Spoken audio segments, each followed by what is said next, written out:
strength and a real team in the biggest meaning of that word.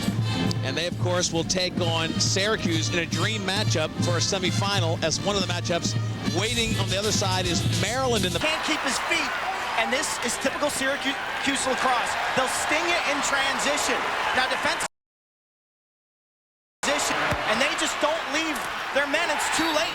And Park beats Rob Scher down low. Back to the face-off circle, and again, it's Jared Park, one of the best athletes on the roster of Syracuse, handling the ball in the middle. Tremendous size, over 6 feet. When we talked about the field conditions, the slipping, and the chaos of the game possibly favoring a team like Syracuse. In that first series, it seemed to. Hopkins thrives on the 6-on-6 control game. Syracuse, they'll sting it in transition off of loose balls and off of slips defensively. Brian Crockett, one of the great freshmen for Syracuse with the balls. He drives down low to Liam Banks.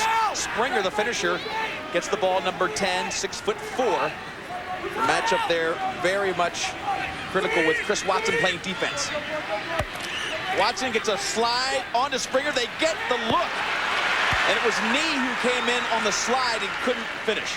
Nee, the left hand are flashing towards the middle. Scher makes that easy save. Clearing's going to be an issue for Hopkins, though, because this Syracuse attack loves to ride aggressively. They make every possession. It's difficult to get the ball up the field. Lesor brings the ball down, and he gets his offense set up. Kyle Berry, number 5.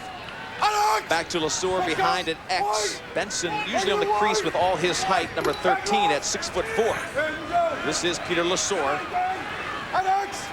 Looking up top to take this matchup to the hoop. Great job defensively by Walther. Syracuse rotating a pole up top to cover one of Hopkins' midfielders. You're only allowed 4 on the field at a time. Nice look by Lesor coming around the goal, beating Walther, but the shot a little bit wide left. This is a crucial matchup here. This is Barry going against DePietro. I think Barry's got a significant advantage there. I'll be surprised if we don't see Barry push to the net. Hopkins controlling out front, and this is where a lot of their offense starts. The quick Harrison. Shot. Pfeiffer with a save. Not great location, but that was the look offensively that Hopkins wants with the initiation from Harrison. Walther brings the ball down, and now they'll set up. Liam Banks will calm it down as they change players in the midfield area. To the right of the screen, all the changing from the box, the midfield, offensive guys coming on, defensive going off. That's why they're settling down slowly. And now Syracuse will reload. That first shot, Quinn, of Brian Nees was a great shot against a right-hander, not against a left-hander. Interesting because they practice against lefties all the time. Both teams getting their shots from midfield, goalies making 2 saves. Syracuse wants to run today, but once they settle it, they will throw it around to rest their defense. Remember, the best defense against Hopkins is a ball possession offense. Liam Banks against Benson Irwin on the defense. Kicks it out front, the big shooter. Springer down low, a shot, and off the pipe. Great chance for Syracuse, and saved by the pipe was Hopkins. Syracuse riding hard as Hopkins tries to bring the ball up. Dowd put himself in a difficult position, but the freshman showed some poise there. He regained the ball and knew that he had the cross-field look. Again, slipping. We talk about field conditions, and we'll get more on that as the day goes on. A lot of rain the last couple days, not raining now, but slick would be the word.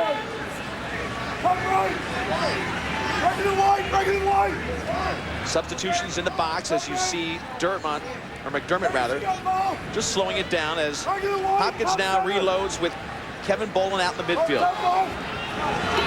Second midfield of Pizer, the freshman, McDermott, and Boland. This is a pretty lethal group, considering all the strength on their first unit.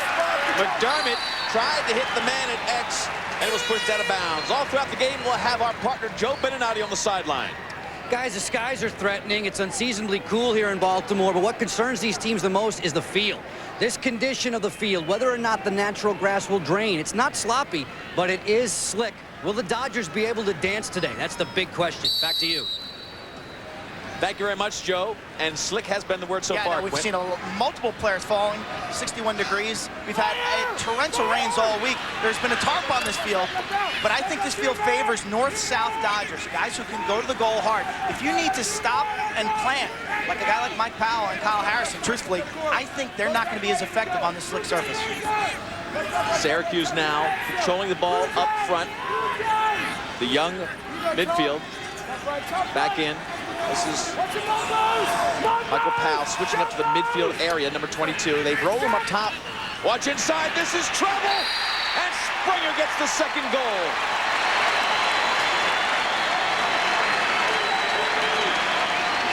Mike Powell can beat you in so many different ways. Syracuse goes to what's called a 1-4-1 set. Hopkins rotates their defense upfield, and that leaves Springer inside. He was open. I thought he'd uncork it as soon as he caught it, but he let the defenseman step out to him. Springer then stepped around the defender and beat Scher from about 8 yards. Well-orchestrated offense. It starts with Powell. He draws the attention, but that's where it ends up. Mike Springer, the stealth bomber. Accuracy and power on that shot. Back to the face-off X. It's Harrison and Bickle. Infraction over the line, I think. And ball given to John Desko's team, Syracuse. Quint, did he move over the line before possession, you think, on that call? Yeah, the tackler came out of the box. Think back to last year's semifinal. Johns Hopkins against Princeton. Princeton took a 6-1 lead and really made that game. That game was over by the end of the first quarter. Hopkins has got to be careful right here not to let the Syracuse run get any further out of control. Very patient Syracuse is, but they want to get the high percentage shot as Ryan Need takes it up top. Local product out of Boys Latin gets it behind to Liam Banks, who was really the hero in the championship play a couple years ago. Last week against Princeton, Banks had 3 assists. He really holds this team together. Obviously, Powell's going to draw a lot of attention.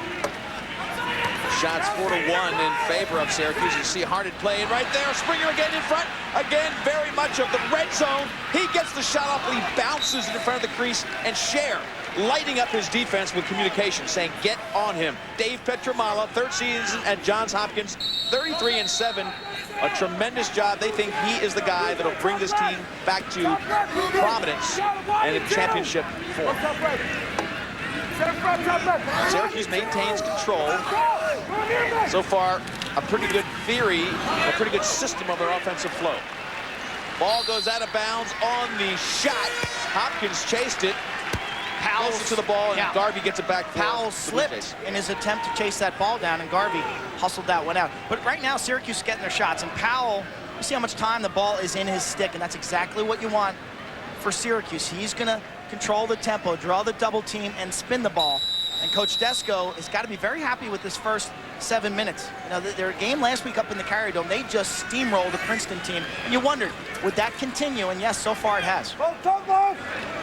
Hopkins brings the ball down. They are behind Syracuse 2-0 at this point. Haven't really tested Pfeiffer as the ball starts behind with LeSueur. Defensively, Brett Walther matched up on him, sophomore.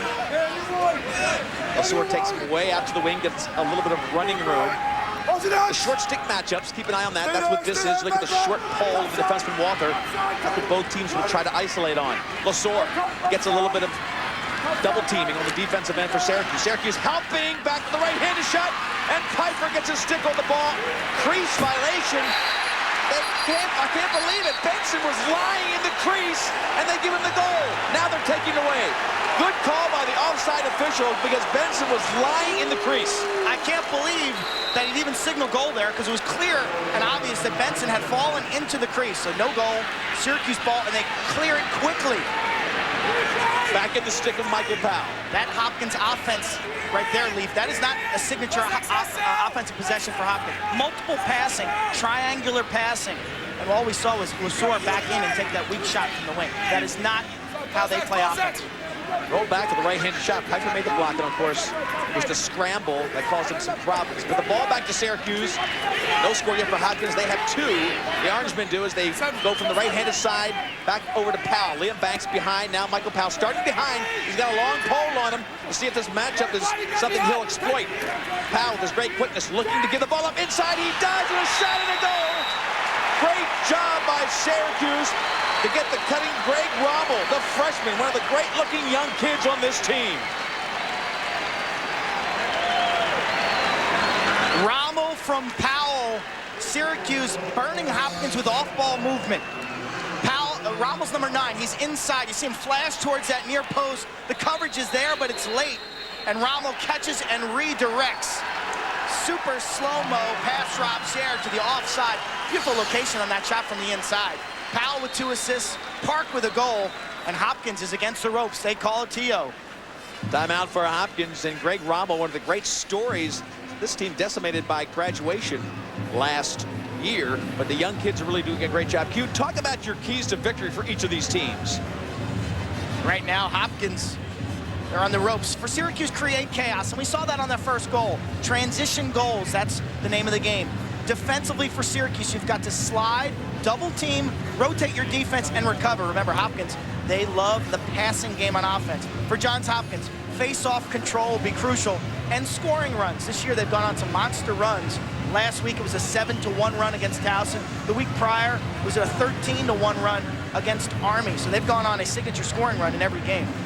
And Quint, that's the difference in this game. They haven't had to come from behind too often this year. When they played Syracuse earlier in the season, they had a huge lead. It was Syracuse who came back.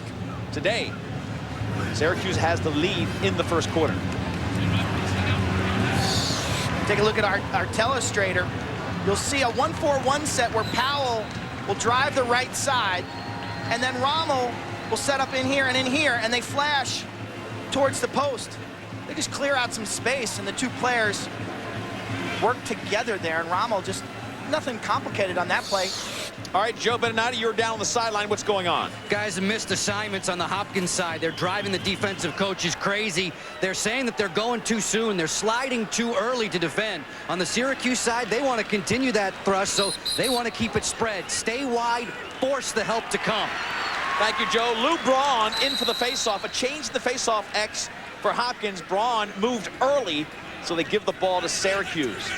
They've got 3 different guys that can roll at you face-off-wise, but so far it's been all Syracuse. Bickle, chief face-off personnel for Syracuse, but again, you'll get Harrison, Braun, who you just saw, and then Greg Pizer will take some as well for Hopkins. That gives Petronalo some flexibility, and you can see who's hot on any given day. Syracuse with the lead, 3-0 as they start on the offensive end.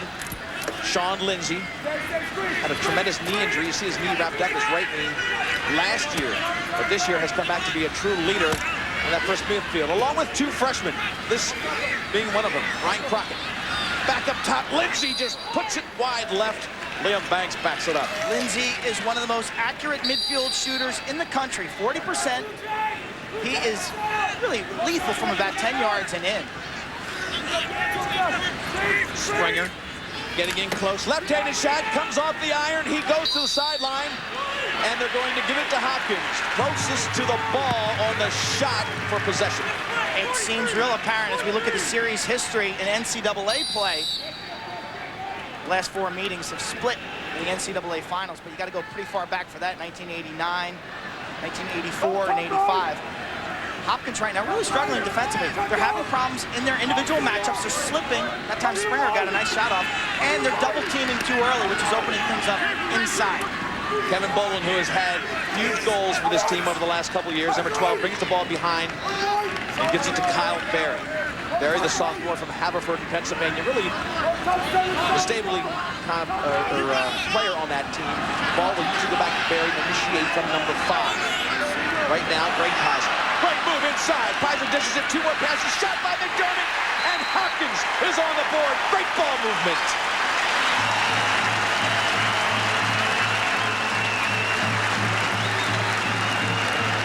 Hopkins breaks the seal. Starts with Pizer. And as I mentioned earlier, this is a passing team. You'll see very few unassisted goals. Boland just is a transition player there, and they form a triangle. Pizer up top to Boland, to the weak side to McDermott, and you see the full body torque, how he bends his legs, gets good traction, and gets that full body rotation, and he just beats Jay Pfeiffer between the legs down low.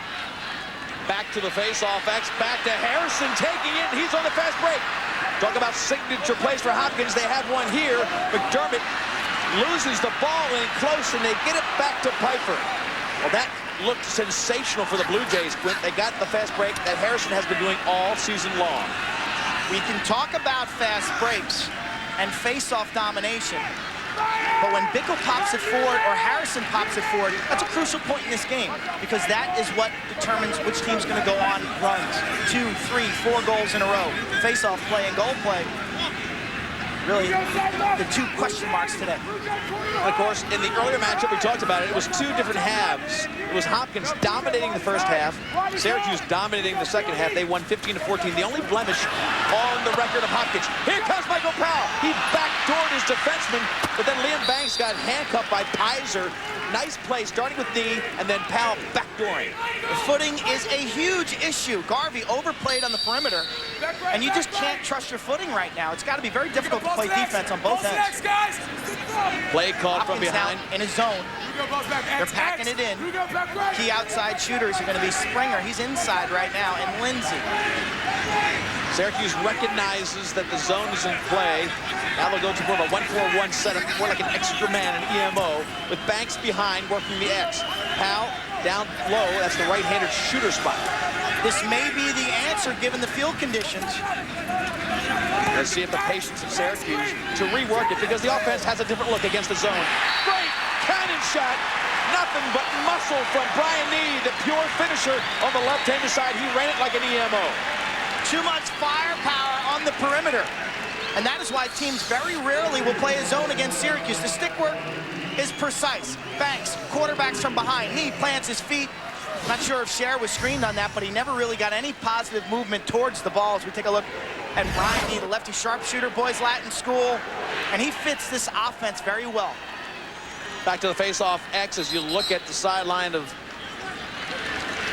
Syracuse, and it was an infraction that gives the ball, violation against Syracuse, gives the ball to Hopkins, and Hopkins had Lou Braun in there for the second time today. Right now, if you're Coach Petramala on the Hopkins sideline, I think you're shaking your head. You're saying, wow, we went man-to-man, they scored 3 quick. If we go zone, they score right away. What are you going to do defensively right now if you're the Blue Jays? A brand new environment for both of these teams, Quint. M&T Bank Stadium, home of the Ravens. 40,000 would fill it up. We're looking for 35 today before it's over. Harrison, triple team, he still has the ball. Now it's on the field. Loose but up in the air. And they can't find the handle. Finally, push call goes to Syracuse. Montades. DePietro made the check. And that was a pivotal double team. It actually turns into a triple team. Look at DePietro just hawking Harrison. He makes the over-the-head check. He gets some help there. DePietro, the former Hopkins defender, transferred to Syracuse, and now he's a starter for the Orange. But I like that defense. They said, hey, Kyle Harrison's not going to beat us on an unassisted goal. Let's go after him, and they sent the bodies after him. They won that battle, as now they continue to clear the ball to their offensive end. Like Kudus, number 27, and it's like with the heavy field, Syracuse is running 3 middies if they can. 10-4 in shots in favor of Syracuse. They have really controlled the offensive end very well. And a 4-1 lead gives you the luxury now to play your second midfield and your third midfield a little more. Spread the wealth, keep your top players fresh. Michael Powell pushing in from the wing against Tom Garvey. Hopkins continuing to fool the mix of their defense, different looks, different matchups. Now Syracuse trying to get Matt Hogan open, but he gets the ball back to Liam Banks. Liam Banks, the senior. Great experience from Banks, and it couldn't be picked up by Springer. This could be a fast break by Harney. Harney recognized it beautifully. It'll be a traditional fast break to the wing. Kyle Berry, shot, picked up easy by Piper. This could be trouble the other way. Piper looks to get it up quickly to Rommel. Rommel gets hammered from the back, and there'll be a call and a penalty right in front of the Hopkins bench. It'll be a from-behind call on the defensive check of Benson Irwin, who was really hung out to dry there on that outlet pass. Piper threw a lazy buddy pass to his teammate. Desko shaking his head. Tell you, the decision on this fast break by Harned wasn't the best one. He should have carried a little more. He never drew the Syracuse defense. And when he threw that ball over to Barry, it was really just basically a 4-on-4 situation.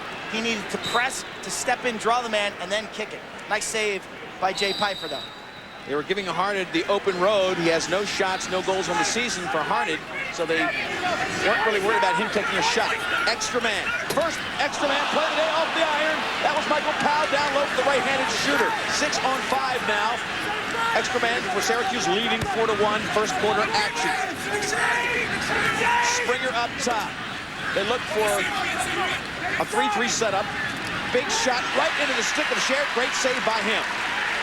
Scher will look for possession here. He had an aggressive outlet to field up the field, but chose not to make that pass. Rob Scher coming up big. Looks like Syracuse is offsides right here.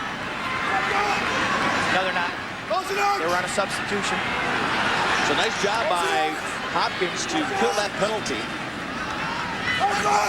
Now they'll get their offensive set with Kyle Berry having the ball in his stick. The onslaught for Syracuse has been constantly. Powell's shot from the wing. Most players wouldn't even take that shot, and yet his just rivets off the corner, lifts the goal off its moorings. Scher turned like, wow, I can't believe that didn't go wide. So just a lucky bounce for Hopkins and Powell, just showing him how accurate he can be. Moments later, the shot went into Scher's stick. Nice save for him as they clear down to here. The score remains 4-1. First quarter coming down to about 37 seconds. This would be a great score if Hopkins can get one here late. Just mishandles on the right side. Back to Piper. Kyle Berry had it on the right, couldn't quite get the handle. Here comes transition. Syracuse looking. Can't get the pass off. Sean Lindsay in his stick. Time winding down. 15 seconds as Banks realizes there's not much left. He sees Springer and gives it to Michael Springer. He's got a matchup here, but time. 8 seconds is all he has. Is still man up. No. I don't think he realized how much time was on the clock because there will be no shot as we end the first quarter, but Syracuse had done enough damage already. It was Park, Springer, and Rommel to open up the day. McDermott scored for Hopkins before Brian Nee made it a 4-1 score after the first quarter. We'll come back to M&T Bank Stadium with more of our Division I semifinal in just a minute.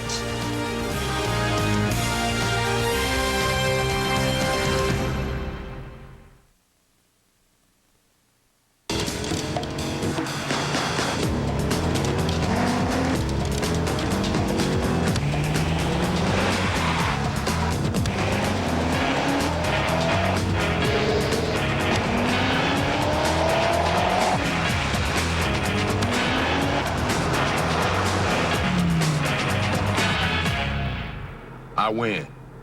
The new 2004 Grand Prix. Fuel for the soul.